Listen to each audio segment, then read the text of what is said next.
নমস্কার, high news আপনাদের সকলকে স্বাগত। আমি শ্রীপর্ণা রয়েছে আপনাদের সঙ্গে। আপনারা দেখছেন নিউজ টুডে। আরজিকর হাসপাতালে তরুণী চিকিৎসকের ধর্ষণ ও খুনের মামলায় দোষী সঞ্জয় রায়ের ফাঁসি চায় না নির্যাতিতার পরিবার। সোমবার কলকাতা হাইকোর্টে মামলা শুনানিতে পরিবারের আইনজীবী এমনই জানিয়েছেন বলে খবর। হাইকোর্টে পরিবারের হয়ে সওয়াল করেছেন নতুন আইনজীবী কৌশিক গুপ্ত।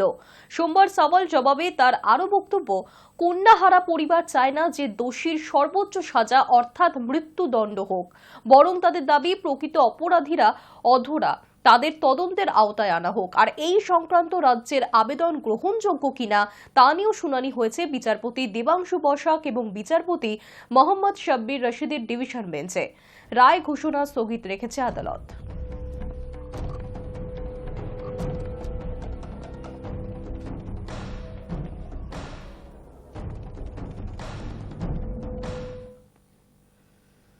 শূন্যে গুলি ছুড়ে পিকনিকে আনন্দ। শিবদাসপুর থানা এলাকায় ভবাগাছিতে গুলির আওয়াজ পেয়ে ছুটে আসেন স্থানীয় বাসিন্দারা। ঘটনায় শিবদাসপুর থানার পুলিশ গ্রেফতার করেছেন দুজনকে। অভিযুক্তদের নাম সুরজিৎ হালদার এবং প্রদীপ বর্মন।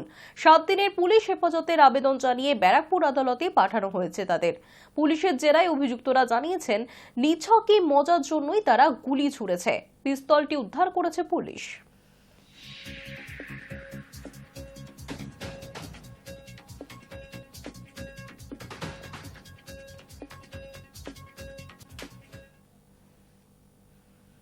টানা 100 ঘন্টা পর চালু বালি ব্রিজ, স্বাভাবিক যান চলাচল। চলছে ট্রেন, ভোগান্তি থেকে রেহাই পেলেন যাতায়াতকারীরা। অবশেষে কাটল জট, বালি ব্রিজে শুরু যান চলাচল। স্বাভাবিকভাবেই চলছে ট্রেনও। 100 ঘন্টার ভোগান্তির পর ফের পরিষেবা সচল হতেই খুশি যাত্রীরা। বালি ব্রিজেও যান চলাচল স্বাভাবিক রয়েছে বলেই জানা গিয়েছে। একদিকে হাওড়া হুগলি সংযোগস্থল, অন্যদিকে দক্ষিণেশ্বর বরানগর হয়ে কলকাতা ও উত্তর 24 পরগনার সঙ্গে যোগাযোগের একমাত্র ভরসা এই বালি ব্রিজই। সেই বালি ব্রিজ সংস্কার এবং সিসিআর ব্রিজে রেললাইন মেরামতির কাজের জন্য গত 22 জানুয়ারি রাত 12টা থেকে ট্রেন চলাচল বন্ধ ছিল। প্রায় 100 ঘন্টা ট্রেন চলাচল বন্ধ রাখা হয় পুরনো গার্ডার এবং রেল ট্র্যাক পরিবর্তনের কাজের জন্য। বালি ব্রিজের আংশিক অর্থাৎ দক্ষিণেশ্বর থেকে বালি আসা লেনটি সম্পূর্ণ বন্ধ রাখা হয়েছিল। ডানকুনি শিয়ালদা শাখায় ট্রেন বাতিল থাকায় যাত্রীদের ভোগান্তি চরমে ওঠে। অবশেষে নির্দিষ্ট সময় শেষ হলো বালি ব্রিজের কাজ। আজ সোমবার থেকে আবারও ট্রেন চলাচল স্বাভাবিক হয়েছে। অন্যদিকে বালি ব্রিজেও যান চলাচল একেবারেই স্বাভাবিক। এতদিন যাত্রীদের চরম ভোগান্তি পোহাতে হয়েছে। সংস্কার শুরুর পরের দিন 23 জানুয়ারি ছুটি থাকায় সেদিন খুব একটা সমস্যা না হলেও পরের দিন থেকে যাত্রীদের দুর্ভোগ চরমে ওঠে। নিবেদিতা শেরুনি দিয়ে যারা বালি হল্টে নেমে মেল লাইনে ট্রেন ধরতেন তাদের টোল প্লাজা ছাড়িয়ে আরো 1 থেকে 1.5 কিলোমিটার দূরে নামতে হচ্ছিল। এতটা পথ হেঁটে আসতে যাত্রীদের ঘাম ছুটে যায়। শেষে যাত্রীদের সুবিধার কথা ভেবেই নিবেদিতা সেতুর টোল প্লাজা রাস্তার ধারের পাঁচিলের কিছুটা অংশ ভেঙে যাত্রীদের ওঠানামার ব্যবস্থাও করা হয়। Hi news network. Hasnabad Sealdah শাখায় ট্রেনে আগুন, আতঙ্ক। যাত্রীদের চিৎকার শুনে ট্রেন থামালেন চালক। 7 সকালে আগুন, আতঙ্ক ট্রেনে। তড়িঘড়ি থামিয়ে দেওয়া হয় ট্রেন। হাসনাবাদ শিয়ালদা শাখায় ট্রেনে আগুন, আতঙ্ক। যাত্রীদের চিৎকার শুনে ট্রেন থামিয়ে দেন চালক। আধ ঘন্টার বেশি সময় স্টেশনেই দাঁড়িয়ে থাকে ট্রেনটি। অনেকে ট্রেন থেকে নেমেও যান। সোমবার সকাল 6টা 40 মিনিটে উত্তর 24 পরগনার বারাসাত হাসনাবাদ লাইনে একটি লোকাল ট্রেন সন্তালিয়া স্টেশনে ঢোকার মুখে দাঁড়িয়ে যায়। ওই ট্রেনের মহিলা কামরায় আগুন দেখা যায় বলে অভিযোগ। যাত্রীরা আতঙ্কে চিৎকার করে ওঠেন। যাত্রীদের কারো কারো দাবি বেলিয়াঘাট স্টেশন ছাড়ার পরেই তারা ট্রেনে ধোঁয়া দেখতে পেয়েছিলেন। পরে আগুন দেখা যায়। তাদের চিৎকার শুনে চালক ট্রেন থামাতে বাধ্য হন। 2টি কামরার সংযোগস্থলে কোনো যান্ত্রিক ত্রুটির কারণে আগুন দেখা দিয়েছিল বলে দাবি। ট্রেন থামলে অনেকেই নেমে যান সেই ট্রেন থেকে, আর ওই ট্রেনে উঠতে সাহস পাননি তারা। ট্রেনটি সন্ডালিয়া স্টেশনে আধ ঘন্টারও বেশি সময় দাঁড়িয়ে থাকার পর আবারও গন্তব্যের উদ্দেশ্যে রওনা দেয়। রেল আধিকারিকেরা স্টেশনে এসে পরিস্থিতি খতিয়ে দেখেছেন। ওই ট্রেনের এক যাত্রী অমল দাস জানিয়েছেন, আমরা ট্রেনেই ছিলাম। মহিলা কামরা থেকে হঠাৎ শুনি আগুন লেগে গিয়েছে। আমার বাড়ির লোক সেখানেই ছিল। প্রথমে ওদের খুঁজে পাচ্ছিলাম না, পরে দেখা হয়। লেগে যাচ্ছে সব, ট্রেন দিয়ে লেগে গিয়ে সব বলছে আগুন লেগে গেছে। আগুন লেগে গেছে, আমি তো লেগে গেছি। আমি আমার বাড়ির লোক তো ওখানে আছে, গিয়ে দেখি এসে দেখি বাড়ির লোক খুঁজছি, বাড়ির লোক খুঁজে পাইনি। লাস্টে বাড়ির লোকের সাথে তোমার দেখা হয়েছে, বাড়ির লোকে বললো কাজ যেতে যাবে না, রাস্তাঘাটে আমার বিপদ কম হবে ঠিক নেই, রাস্তায় কাজ বন্ধ হবে আসলে দিনটা, আর দিনটা কাজ বন্ধ হয়ে গেল। অনেকেই নেমে গেছে, অনেকেই লেগে গেছে, বহুত লোক লেগে গেছে, ওই তো সব চলে যাচ্ছে ওদিকে। কতক্ষণ ছিল ট্রেন এখানে দাঁড়িয়ে? ট্রেনে আধা ঘন্টা দাঁড়িয়ে ছিল।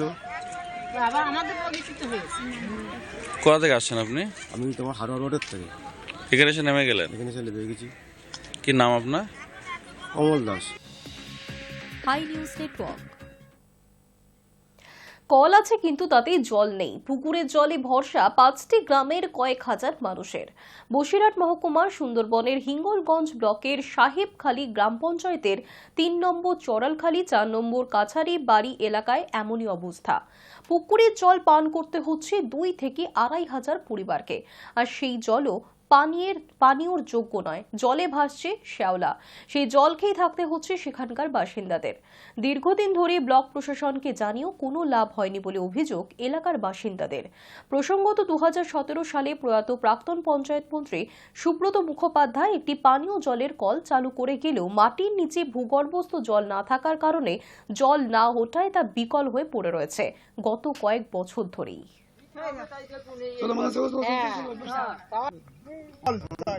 যে কলটা আছে ডাইরেক্ট জল উঠে সেখানে ছেলা পোকা মাকড় ভর্তি হয়ে আছে, যে কোনো সময় গ্রামবাসীদের মধ্যে কলেরা দেখা দিতে পারে, মানে জলবাহিত রোগ। আর সেই কারণে মায়েরা দীর্ঘদিন ধরে এই অভিযোগটা করে আসে, প্রশাসনিক লেভেলে জানানো হয়েছে, কিন্তু কোনো সদুত্তর এখনো পাওয়া যায়নি। কি নাম আপনার? রামকৃষ্ণ মণ্ডল, 4 নম্বর চাঁদখালি বাড়ি। বদলে গেল বিয়ে বিবাহ বিচ্ছেদের নিয়ম। লিভ ইন সম্পর্কেও জানাতে হবে সরকারকে। যদি কেউ সম্পর্কের কথা না জানান বা প্রশাসনকে মিথ্যা তথ্য জমা দেন তবে 3 মাসের জেল বা 25,000 টাকা জরিমানা অথবা উভয় শাস্তি হতে পারে। উত্তরাখণ্ডের জন্য আজ বড়দিন। 27 জানুয়ারি থেকে উত্তরাখণ্ডে কার্যকর হচ্ছে অভিন্ন দিওয়ানি বিধি বা ইউনিফর্ম সিভিল কোড। আর অভিন্ন দিওয়ানি বিধি লাগু হতেই বিবাহ, বিবাহ বিচ্ছেদ, লিভ ইন সম্পর্ক, সন্তান দত্তক নেওয়া এবং সম্পত্তির উত্তরাধিকারের নিয়ম বদলে যাচ্ছে। রাজ্যের সমস্ত নাগরিকদের জন্য একই আইন হবে। উত্তরাখণ্ডই প্রথম রাজ্য যেখানে অভিন্ন দিওয়ানি বিধি কার্যকর হলো। কি কি নিয়ম চালু হলো এই অভিন্ন দিওয়ানি বিধিতে? লিভ ইন সম্পর্ক। উত্তরাখণ্ডের অভিন্ন দিওয়ানি বিধিতে যে নিয়মগুলি আনা হয়েছে তার মধ্যে অন্যতম হলো লিভ ইন সম্পর্কের রেজিস্ট্রেশন। 21 বছরের কম বয়সীরা যদি লিভ ইন সম্পর্কে থাকে তবে সেক্ষেত্রে অভিভাবকদের অনুমতি নেওয়া বাধ্যতামূলক। অন্য রাজ্যে বসবাসকারী উত্তরাখণ্ডের বাসিন্দাদের উপরও এই নিয়ম কার্যকর হবে। যদি কেউ সম্পর্কের কথা না জানান বা প্রশাসনকে মিথ্যা তথ্য দেন তবে 3 মাসের জেল বা 25,000 টাকা জরিমানা বা উভয় শাস্তি হতে পারে। লিভ ইন সম্পর্কে থাকা শুরু করার সঙ্গে সঙ্গেই প্রশাসনকে এই তথ্য জানাতে হবে। 1 মাস দেরি করলেও 3 মাসের জেল বা 10,000 টাকা জরিমানা কিংবা উভয় সাজাই হতে পারে। পাশাপাশি লিভ ইন সম্পর্কে থেকে সন্তান জন্ম হলে তাকে বৈধ সন্তান হিসেবেই স্বীকৃতি দেওয়া হবে। বিয়ের নিয়ম। বিয়ের রেজিস্ট্রেশনও বাধ্যতামূলক হতে চলেছে অভিন্ন দিওয়ানি বিধিতে। সমস্ত ধর্মের ক্ষেত্রেই বিবাহের জন্য নারী পুরুষ উভয়ের বয়স ন্যূনতম 21 বছর হতে হবে। সম্পত্তিতে উত্তরাধিকার। অভিন্ন দিওয়ানি বিধিতে সম্পত্তিতে উত্তরাধিকারের নিয়ম সহজ করা হয়েছে। সম্পত্তিতে ছেলে ও মেয়ে উভয়েরই সমান অধিকার থাকবে। ছেলে মেয়ে দুজনকেই সন্তান হিসেবে উল্লেখ করা হবে। লিভ ইন সম্পর্কে জন্মানো সন্তানও সম্পত্তিতে অধিকার পাবে। বহুগামিতা নিষিদ্ধ। অভিন্ন দিওয়ানি বিধিতে উত্তরাখণ্ডে বহুগামিতা নিষিদ্ধ করে দেওয়া হয়েছে। নিষিদ্ধ করা হয়েছে বাল্য বিবাহ ও 3 তালাক। ডিভোর্স বা বিবাহ বিচ্ছেদের ক্ষেত্রেও একই নিয়ম কার্যকর হবে। শুধুমাত্র শিডিউল ট্রাইবের উপর এই নিয়ম লাগু হবে না। Hi news network. জাতীয় পতাকার সামনে দাঁড়িয়ে বিশেষ প্রতিজ্ঞা। পরের জন্মের জন্য কি বার্তা শাহরুখ খানের? ৭৬তম সাধারণতন্ত্র দিবসে বিশেষ অঙ্গীকার নিলেন শাহরুখ খান। এদিনের বলিউডের বহু তারকাই সমাজ মাধ্যমে বিশেষ বার্তা দিয়েছেন। বলিউডের বাদশাহ ভাগ করে নিলেন একটি ছবি। ছবিতে দেখা যাচ্ছে ভারতের জাতীয় পতাকার সামনে দাঁড়িয়ে সেলাম জানাচ্ছেন শাহরুখ। পরনে তার সাদা শার্ট ও চোখে কালো চশমা। এই ছবির সঙ্গে নতুন প্রজন্মের কথা ভেবে বিশেষ বার্তা দিয়েছেন শাহরুখ।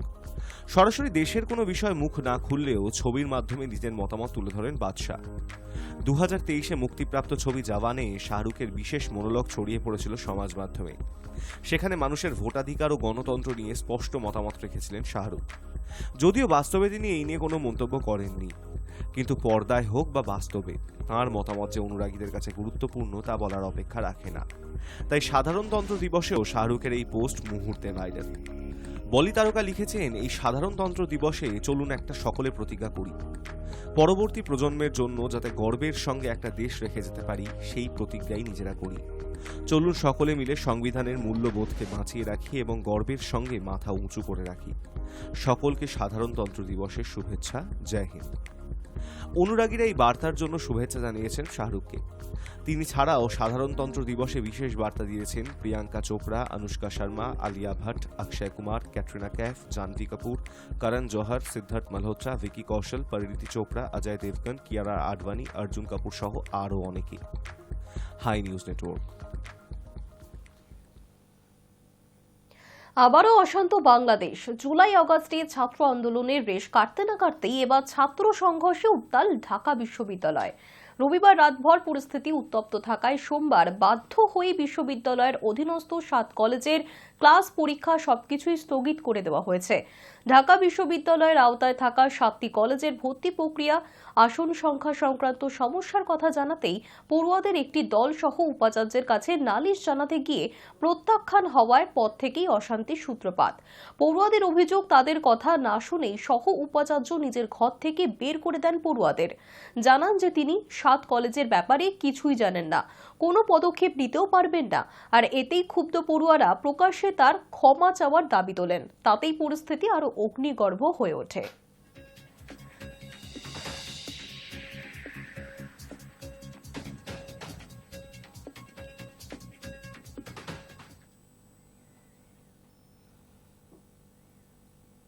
রোনাল্ডোর রেকর্ড পিছনে ফেলে দিলেন মেসিকে, কি নজির গড়লেন CR7।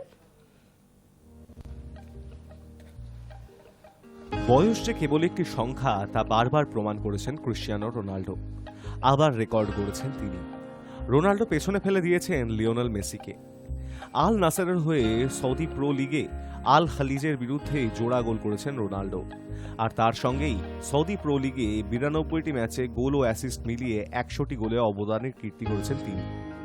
রোনাল্ডো জুনিয়র স্তর থেকে এখনো পর্যন্ত যে ক্লাবে 70টির বেশি ম্যাচ খেলেছেন সেই সব ক্লাবের হয়ে 100র বেশি গোলে অবদান রয়েছে তাঁর। Sporting Lisbon, Manchester United, Real Madrid, Juventus, আল নাসেরের হয়ে এই কীর্তি করেছেন তিনি। রোনাল্ডোর এই কীর্তি মেসির নেই। তিনি একমাত্র বার্সেলোনার হয়ে এই কীর্তি করেছেন। এই মরশুমের পর রোনাল্ডোর আল নাসের ছাড়ার জল্পনা শুরু হয়েছে। এখনো ক্লাব তার সঙ্গে চুক্তি বৃদ্ধি করেনি, কিন্তু যা খবর তাতে চুক্তি বাড়বে রোনাল্ডোর। তার পরিবারও সৌদি আরবে থাকতে চাইছে, ফলে রোনাল্ডো আল নাসেরে খেলতে চাইছেন। কেরিয়ারে 830টি ম্যাচ জিতেছেন রোনাল্ডো। আর কোনো ফুটবলারের এই কীর্তি নেই। 30 বছর বয়স হওয়ার পরে কোনো ফুটবলার হিসেবে সবচেয়ে বেশি গোল করেছেন রোনাল্ডো। অনেক ফুটবলারের গোটা কেরিয়ারের গোলের থেকে তা বেশি। নেইমার কেরিয়ারে 439টি গোল করেছেন। রোনাল্ডো নাজারিও করেছেন 414টি গোল। ওয়েন রুনির রয়েছে 366টি গোল।